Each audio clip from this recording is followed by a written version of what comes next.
I was reading in my book again this morning, and I'd come across chapters 4 through 9, and it talks about, it's pretty controversial, and a lot of people struggle with it, but it's the story of Noah's Ark. And so, as I'm reading through there and thinking about all the disaster and the craziness that happened, it's really difficult to spin something positive out of all the destruction and chaos.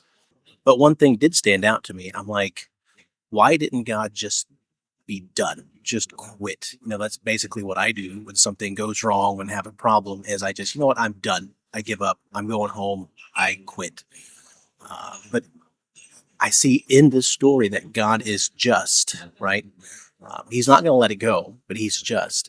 And then secondly, I see that God is a God of fixing things, right? To take something that's looks to be broken, looks to be worthless, and then to make something beautiful out of it.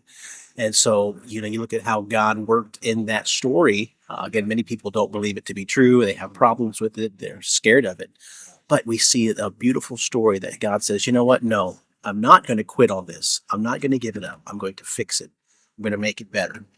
And so he gives up the world a second chance. And so when I think about that, I think about my life. I think, man, as messed up as I have been, as messed up as my mind sometimes gets, God is working and he's not quitting.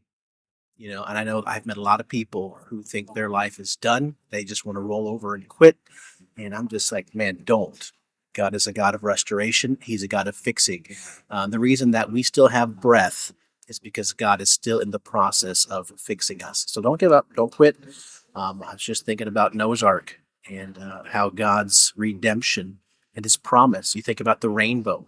God gave that rainbow as a promise. And I was just thankful for it this morning as I was reading in my book. So may you guys have a blessed day. I will see you.